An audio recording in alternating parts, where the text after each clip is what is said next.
Hey guys, and welcome back to The Bachelorette Season 14, Episode 4. Yay. So this episode, it was just like any other episode. Nothing special, but we lost a lot of people, and I'm pretty excited about that, so let's get into it. So we start out with a clip that is lying to us. Yes, Mr. Connor says this. That's the third cocktail party. There's 18 guys still in it. 18 guys still in it. This must have been filmed before Clay left. I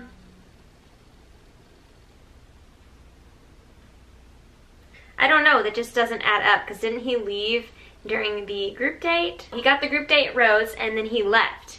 And now we're at the third cocktail party for the third rose ceremony, but there are only 17 guys, because as you recall, Clay came in 18th place. You count them up, there's 17 guys left. Unless my calculations are incorrect,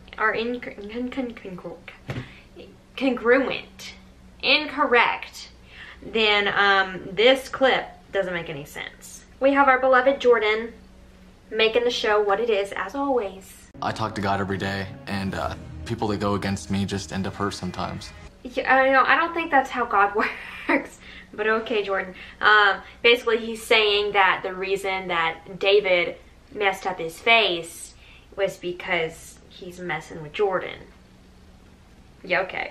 I've got a shirt that's cut out for a tie here, you know, and it's got the angled collar, and I'm not wearing a tie with it, so it kind of shows her like, okay, this guy, like, he could go either way right now. Wait, hold on. What do you mean go either way? Like, as in, this guy could either be like great or dangerous, fancy and well-dressed, or laid back, or he might be into guys.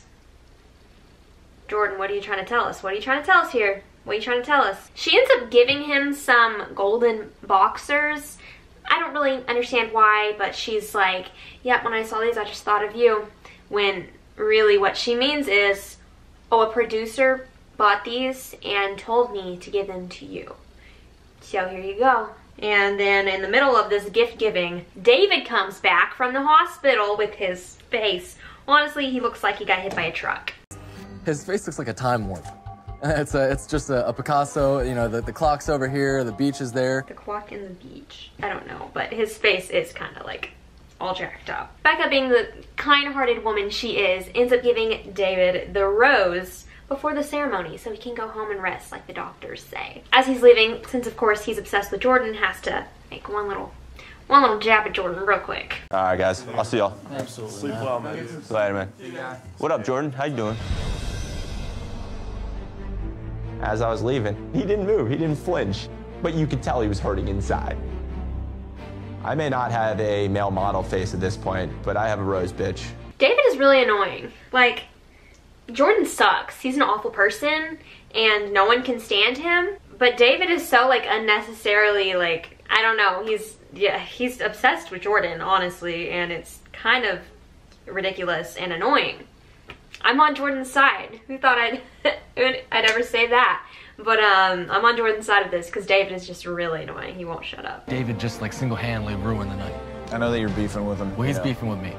Jason said it best the other day. He said, you know, David just doesn't like you because you are you. And I said, that's all I need to know. So I don't mind just crushing the dude publicly. I mean, it is what it is. David just doesn't like you because you are you. All I know is I'm Captain Underpants, and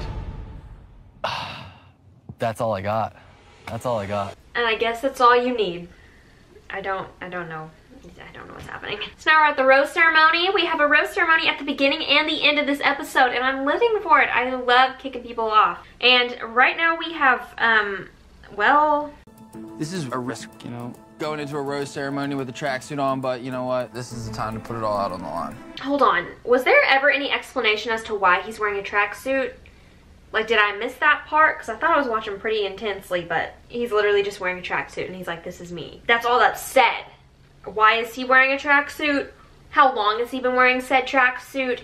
And what is it doing for him? I really don't think that was ever explained, and I'm really confused by that. Right now, they're all anticipating me going home. John. And when I wake up here tomorrow morning and make my scrambled eggs, I'm just gonna be I don't even think I'm gonna look at the skillet. I'm just gonna...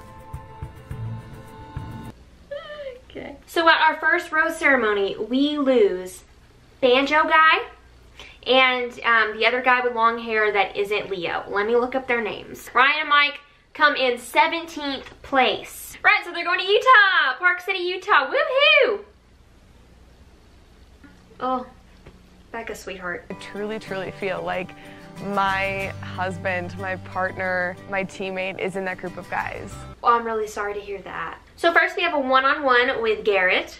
We're gonna have 2 one-on-ones and 1 group date this episode. And while Becca is starting her one-on-one with Garrett, we go back to the house and discover that Lincoln is a flat earther, meaning that he believes that the world is flat.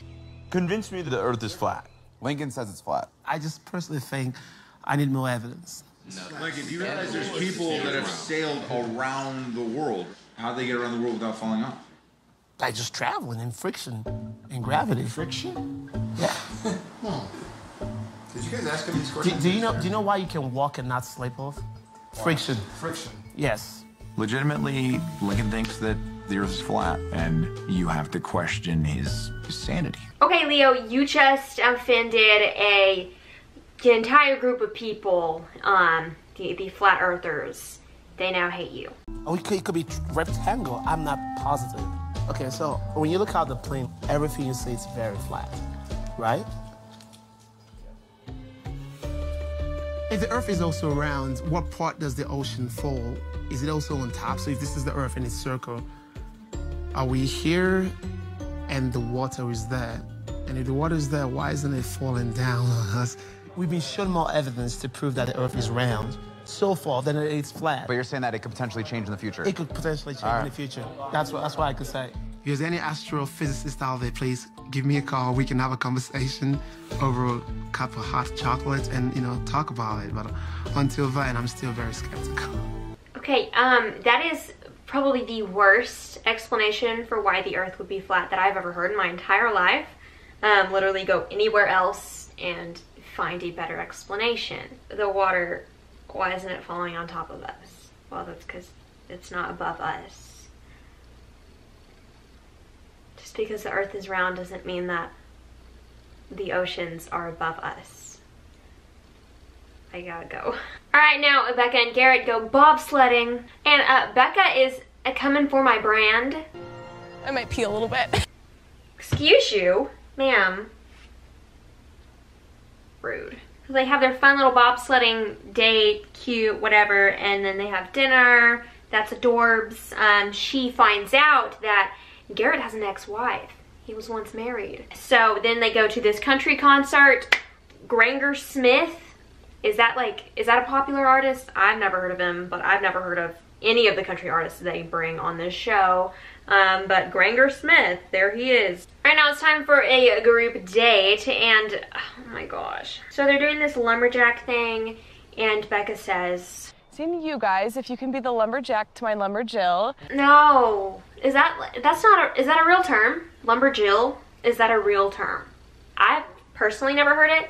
I don't think it should be a real term. If it is, why? Ew, ew, ew, ew. Hate it, hate it. They all have to wear plaid. Mr. Jean Blanc is giving me major, I can fix that vibes. You guys don't understand that reference. I probably don't like you. Okay, so now we're at the night portion of the group date, and oh my gosh, I don't know what it is, but everyone just feels the need to confront each other. Colton, he can't take it anymore. He has to go talk to Jordan and tell Jordan how much he doesn't like Jordan. At the end of the day, I want to see Becca with a good guy, and I'm one of the good guys. A self-proclaimed good guy. That means he is most definitely one of the good guys. I mean, isn't that how it works? So, Jean Blanc, oh my goodness, Jean Blanc. Man, does he start something crazy. Actually, he gives Becca a perfume with like her name on it. That's adorbs. He is a connoisseur. When he had time to do that, I couldn't tell you, but apparently he did. So he sits down and he tells her that he's falling in love with her. Now this is episode 4. They usually don't say it that early. They usually don't say that when there are 15 people left. And she's so confused as to how he could be feeling this early. The way that these editors make this show,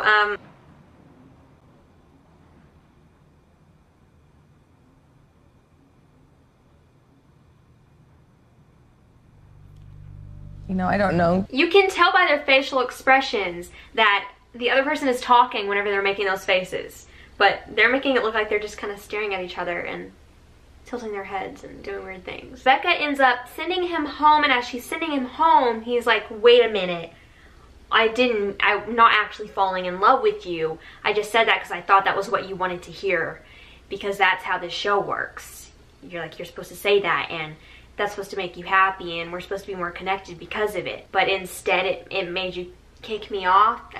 That's the only reason I said it. It's because I've watched this show and that's how it works. Becca has this big meltdown. She goes and freaks out on all the guys, and she's like, I feel so disrespected, and how could you do that? Like, you guys, you need to be honest with me because I'm used to not being honest with, and I need you to be honest with me. Otherwise, I don't know why I'm here. And with Jean Blanc leaving, he is now in 15th place. He came in 15th place. Congratulations, Jean Blanc. And then now it's time for our one-on-one with Wills. Wills. What a weird name. I'm coming, I promise. Why was he walking like that? Like, I know he's in snow, but like why is he like, I don't, he's like twisting, I don't know, it doesn't make any sense. So now it is time for the cocktail party, but Chris Harrison, our boy, we haven't seen him all episode. Where have you been? He comes in and says, oh, no cocktail party. We're going straight to the rose ceremony because Becca knows what she wants, okay? Now it's time for the rose ceremony, the second rose ceremony of the episode. Now we have 14 people, okay? We're losing 2 of them. So our losers of this ceremony include Nick and Kriston. They come in 14th place, bringing us down to 12 guys. So in conclusion, our losers of the week are Ryan, Mike, Jean Blanc, Nick, and Kriston. We have 5 losers of the week. Isn't it beautiful? Keep them coming. Keep cutting them. Chop them off. Get them out of there. Yeah, all right. So Jordan was called last for the rose ceremony. My mind's just blown right now. I've never, ever made it last place in anything in my entire life. But my eyes are wide open. I still have to deal with this house. And there's so much more to me than these guys think. I'm someone that you can't put a label on. I'm much like a sponge. You can squeeze me and get everything out of me, but you'll never know unless you try. What does that even mean? You can squeeze me and get everything out of me, but you'll never know unless you try. Okay, let's break this down. I'm much like a sponge. You can squeeze me, take everything out of me. They're squeezing him and they're taking all he's got out of him, but you'll never know unless you try. How does that tie into this? You'll never know unless you try? You'll never know that you can take everything out of me unless you try. That doesn't make any sense. That's what they're doing. I don't understand. I've got to make a move this week. It's not going to be a big move. It's going to be a deep move. This could be a moment to where I go from Captain Underpants to Captain just took everyone's girl. Not a big move, but a deep move. Again, what does that mean? I can't. All right, I can't be here. I gotta leave. All right, well, that's it for episode 4 of season 14 of The Bachelorette. Thank you guys so much for watching. I hope you enjoyed this video. If you didn't, then okay. And I will see you next week with episode 5. Thank you guys so much for subscribing. I really appreciate all of you. And if you haven't subscribed, please go ahead and do it. I would love that. As of right now, I have 881 subscribers. That's 20 more than I had when I posted my video on Thursday. So keep them coming. I love you all. I really appreciate you. Like I said, when I get to 1,000, that's when I'll start making money, but like 2 cents a video. But you know, you gotta start somewhere. So if you enjoy all of this, please keep on subscribing and commenting. I really love your comments. It brings me so much joy to wake up to like all your comments, and it's insane, and I really love it. Love interacting with you guys. You all guys are really fun and incredible. So tell all your friends to subscribe and come check out my channel, and I will give you a cookie or something. We'll see. Alrighty guys, and a goodbye.